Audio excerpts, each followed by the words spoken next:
Cette vidéo va traiter du calcul de la résistance d'une poutre en flexion simple. Plutôt que résistance, on dira plutôt qu'on va vérifier que cette poutre reste dans son domaine élastique. C'est-à-dire qu'elle va se déformer, bien entendu, mais quand on va relâcher la sollicitation, elle va retrouver sa forme initiale. Elle n'aura pas une déformation permanente, une déformation plastique. On va donc vérifier que les contraintes que va subir cette poutre vont être inférieures à la limite élastique du matériau. Je vous propose d'étudier cette poutre qui va faire 20 par 30 mm de section ainsi qu'une longueur de 300 mm. On va venir la solliciter avec un effort de 1000 N. L'extrémité de la poutre sera considérée comme encastrée. La première chose à faire pour déterminer les contraintes dans la poutre, c'est déterminer ses sollicitations. On peut faire ça soit par le torseur de cohésion, soit par les diagrammes de l'effort tranchant et du moment fléchissant dans le cadre d'une poutre fléchie. On commence par tracer le diagramme de l'effort tranchant au niveau de l'extrémité libre, c'est-à-dire à droite. Et quand je remonte de la droite vers la gauche pour tracer ce diagramme-là, l'effort tranchant est égal à l'effort extérieur qui s'applique donc sur la poutre, ici, moins 1000 N, tout le long de la poutre. Enfin, je vais tracer le diagramme du moment fléchissant. De la même manière, il faut que je repère un point où je connais sa valeur. Le point où je connais sa valeur, c'est l'extrémité libre, c'est-à-dire l'extrémité où il y a l'effort.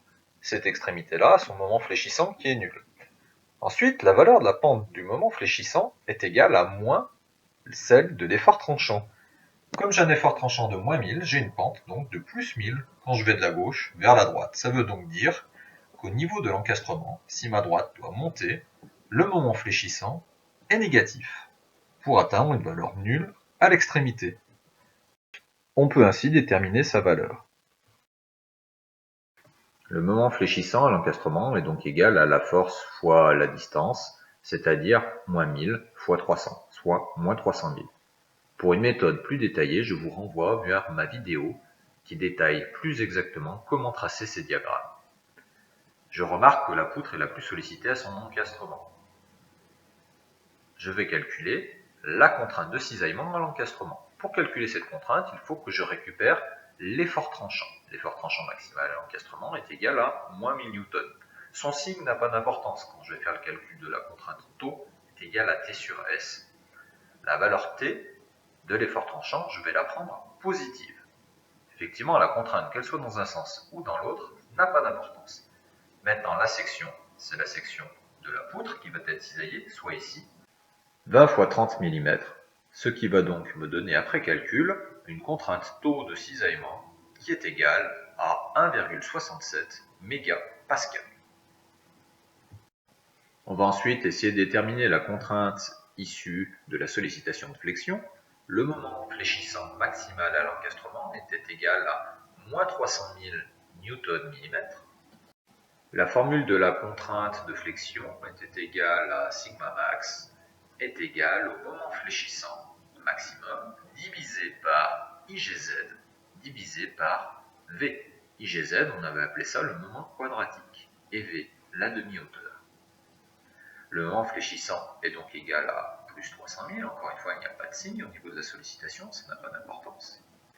IGZ, dans le cadre d'une section rectangulaire, était égal à BH3 sur 12. Il fallait repérer la ligne neutre, c'est-à-dire la ligne autour duquel il allait se produire la flexion sur la poutre, afin de trouver qui était la hauteur et qui était la profondeur.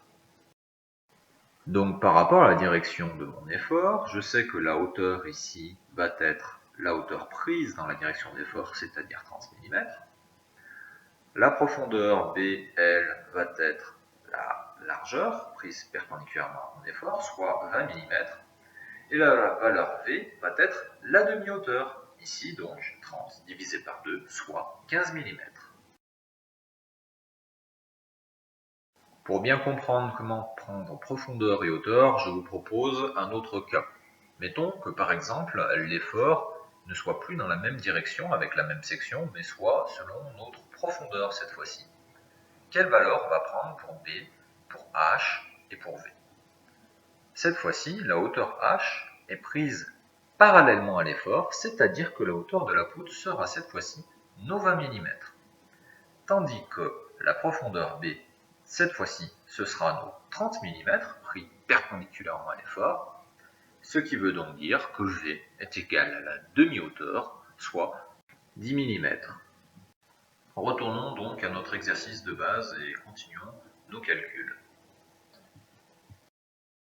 On commence par calculer le moment quadratique, BH3 sur 12, on reporte nos valeurs de profondeur B donc de 20 mm et H qui avait été pris ici égal à 30 mm, ce qui me fait donc un moment quadratique de 45 000 mm 4, c'est pour ça qu'on appelle ça un moment quadratique, V c'était la demi-hauteur, soit 15 mm. On effectue le calcul de la contrainte en laissant le moment de flexion en Newton-mm, les moments quadratiques en mm4 et la demi-hauteur en mm.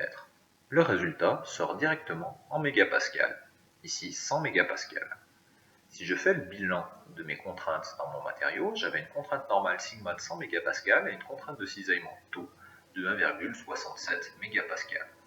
Devant la valeur sigma de la contrainte normale, on pourra négliger la contrainte de cisaillement taux. C'est souvent le cas dans une poutre avec de la flexion simple.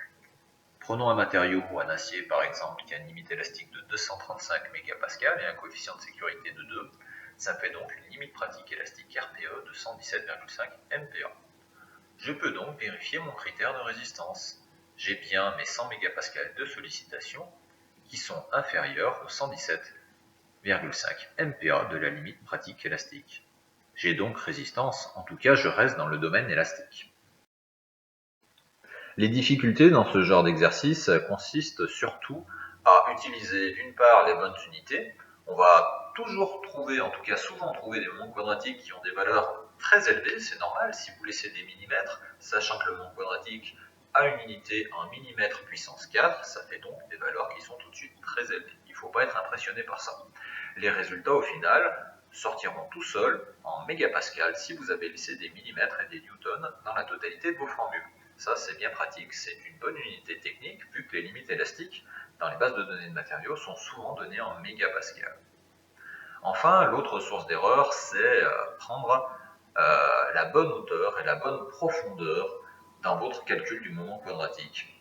Effectivement, dans le moment quadratique, la matière, en fonction de comment elle est répartie par rapport à la sollicitation, va pas avoir la même influence. Effectivement, plus vous êtes écarté de la fibre neutre, plus la matière aura une importance au niveau de la rigidité et de la solidité de la poutre.